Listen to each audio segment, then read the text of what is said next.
All right, I'm gonna pick up where we left off, somewhere around there. It's only about another 10 minutes or so left in this pre-recording. Let's go. I would not be surprised if that person. let me try that again. And where's my music? I guess we're gonna do it without the music. Let's go. Person that would do that wouldn't also try to cover for her husband. She's already trying to bend herself into something else for his sake.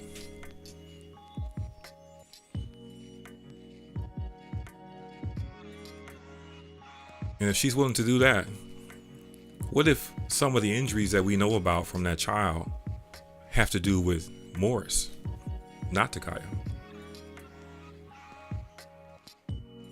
And she's simply taking the blame to protect him. Is that outlandish? Is that narrative line unheard of? Has anyone ever heard anything like that before? I have. It's completely possible. And that's why these kind of explorations to me are necessary when you're trying to figure out what happened. Take everything that's already been said, put it on the shelf. Not talk about it at all. Let's talk about what has not been said. How is Morris completely in the clear? He's not being discussed. He's not being posted about. He's releasing no statements. He's got different attorneys. His hearing is on his case is on the same sheet where her case is. But nothing's being said. Nothing's being filed. Nothing. Is it because they're waiting for her to fail? She's got a civil attorney representing her in a death penalty criminal case. No disrespect to Mr. Sweet, but if you don't know how to subpoena the slides, you still haven't figured it out. That's a huge issue. If you are depending on ADA Beasley to be honest and straightforward with you and to give you what you need in terms of discovery or anything else, you are mistaken. You're out of your depth if you think that. The kind of passion that you have is the kind of passion that you would need on appeal. But at this moment, when there's a chance to actually beat the case and not have to go to appeal, she needs a criminal attorney. I understand the brain drain of small communities, how people that can do stuff all just leave. I get it. And everything becomes based on the relative scale of who's left. But leaving this to appeal and hoping that the Innocence Project or someone can come help is a mistake. Because whoever is a criminal defense lawyer for this case should be immediately asking for this judge to recuse herself. Should be asking for some kind of sanctions or some kind of discipline to ADA Beasley for obstructing the process of discovery. They need to take a harder line.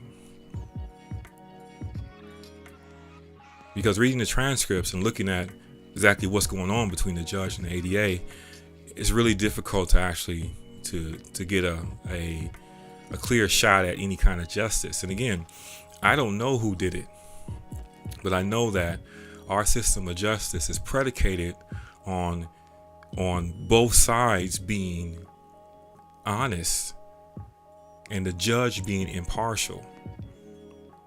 The point is to lay everything out clearly so we can see and we can judge it, not to try to win, to just prevent the other side from being able to function like ADA Beasley is doing, in my opinion. And winning based on limiting the choice that the jury can make. by limiting the jury instructions, by not getting the defense what they need so they can mount a proper defense in time for the trial, and you can win because they're not ready. That's not the pursuit of justice. It's disgusting to see, actually. But I digress.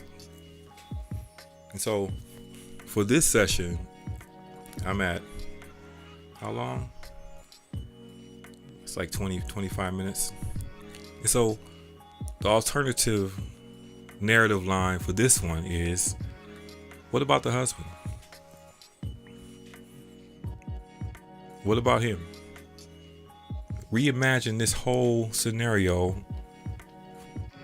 with the idea that the husband is a deceiver, that the husband is the one faking that he's an upstanding citizen.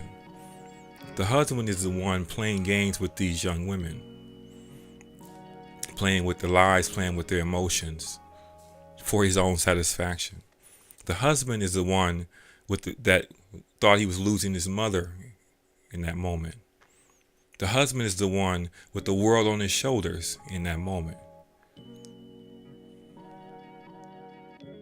So why would it be that it's the wife that's raging on the child that represents his mistake? And I mean mistake from his perspective, because every child is a blessing. Every single one.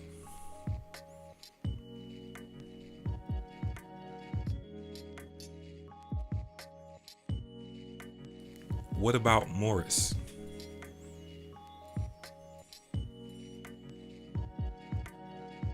Now, I thought I was going to have room to explore several narrative lines in this one talk, but I can't get off of that one.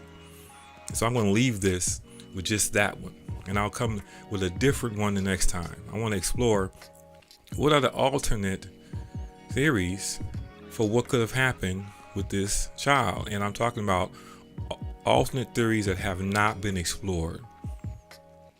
And that could include different people, could include different information. I like it to consider the facts that have been laid out. But let's look at plotting some alternate courses, because I feel like because of the time lapse between autopsies and indictments in the state of Mississippi, it's a breeding ground for speculation and for hardened hearts, hardened perspectives. By the time the trial comes around, everybody's mind is already made up. The trial is nothing but a formality. And it can all be tracked back to the crime lab taking a year to 18 months just to release an autopsy. Well, anyway, this has been Zooming In on Everybody Guys podcast. I just spent a lot of time zooming in. Have a good evening, morning, wherever you are. Peace out.